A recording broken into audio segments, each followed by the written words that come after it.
नमस्कार बंधुगण आपण मानकु आम एमएनटेक ओडिया चैनल को स्वागत।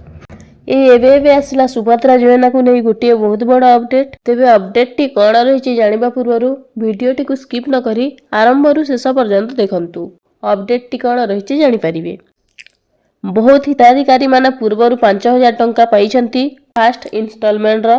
एबे जो सेकंड इंस्टॉलमेंट रही सेकंड इंस्टॉलमेंट सरकार जो ए मार्च 8 तारिख दिन देले जहाँकि से 5000 टंका बहुत हिताधिकारी अकाउंट को आसी नहीं।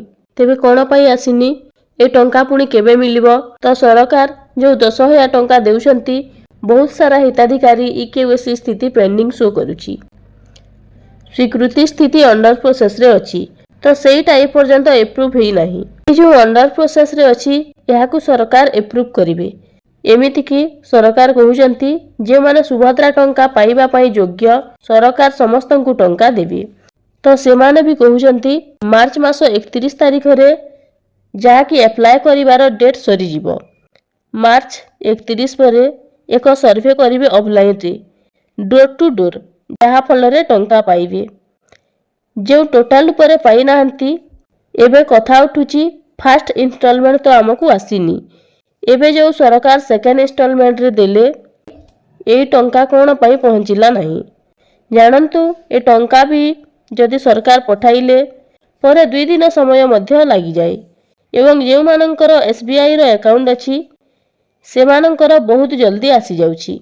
टंका पठाइबार 5-10 मिनिट परे आसी जाउची।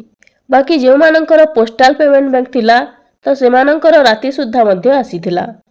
किछि हिताधिकारी 9 तारिख मध्य आसीथिला एवं बहुत हिताधिकारी मध्य टंका आसी नाही। तो आपण माने बैंक को जाई चेक कराई नियंतु। बेले बेले बैंक रे केवाईसी करबा को पड़ी थाए। आपणकर तो डीबीटी एनेबल बैंक अकाउंट अछि किंतु बैंक रे जदि केवाईसी न थिबो तो सरकार टंका पठाइले भी आसीबनी टंका। तेणु करी केवाईसी चेक करि नियंतु। ता छडा एहा भी मध्य होई थाए मेसेज आसी न थाई मध्य टंका आसी थाए। तेबे आपण माने निकट बैंक को जाई चेक कराई नियंतु। आ एहा भी सरकार कहउचंती कि जेउ माने फर्स्ट पाइछंती सेकंड पाई नाहंती बा फर्स्ट सेकंड इंस्टॉलमेंट बिल्कुल पाई नाहंती राखी पूर्णिमा रे मिलिबो थर्ड किस्ती।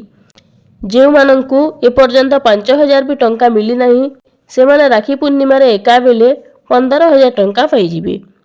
एवं जेउ माने 5000 टंका पाइछंती फर्स्ट इंस्टॉलमेंट रो माने राखी पूर्णिमा रे 10000 टंका पाई जिवे बोली सरकार कहउचंती। तो एटा थिला अपडेट। एही परी इन्फॉर्मेटिव वीडियो देखिबा पई हम चैनल को सब्सक्राइब करंतु। धन्यवाद।